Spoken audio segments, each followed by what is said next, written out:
હર હર મહાદેવ। આજનો વિષય છે 14/1/2025 મંગળવાર એટલે ઉત્તરાયણ। એટલે મકર સંક્રાંતિના દિવસે આજે આપણે જોવા જઈએ તો જે પુણ્યકાળ જે છે એ સવારે 9:03 થી સાંજે 5:46 સુધી રહેશે।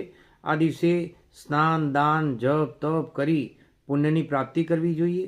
એક રાશિમાંથી બીજી રાશિમાં સૂર્યનારાયણ ધનુમાંથી મકરમાં પ્રવેશ કરશે એટલે દક્ષિણાયનમાંથી ઉત્તરાયણમાં જશે અને દેવોનો દિવસ ચાલુ થશે એટલે સ્વર્ગના દ્વાર ખુલશે।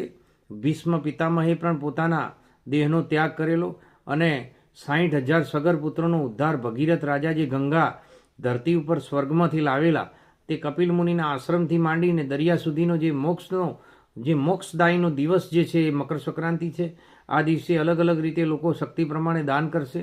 ગાયોને પણ દાન કરવું જોઈએ, ખવડાવવું જોઈએ, ગરીબ માણસોને પણ દાન કરવું જોઈએ અને સાથે સાથે આ ખગોળીય અને આધ્યાત્મિક દ્રષ્ટિએ પણ શુભતા અને આત્માનો ઉદ્ધાર કરવાવાળો દિવસ ઉત્તરાયણનો મહિમા અનેરો છે અને સૂર્યનારાયણની પૂજા આ દિવસે કરવી જોઈએ, એમના જાપ કરવા જોઈએ, શનિદેવના જાપ કરવા જોઈએ।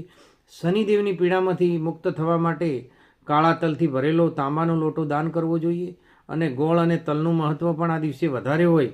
અલગ અલગ રીતે 7 જાતનું અનાજ લોકો દાન કરતા હોય છે, પોતાની શક્તિ પ્રમાણે દાન કરતા હોય છે। માટે દરેક માણસે આ દિવસે પુણ્યની પ્રાપ્તિ મેળવવા માટે પ્રયાસ કરવો જોઈએ। હર હર મહાદેવ।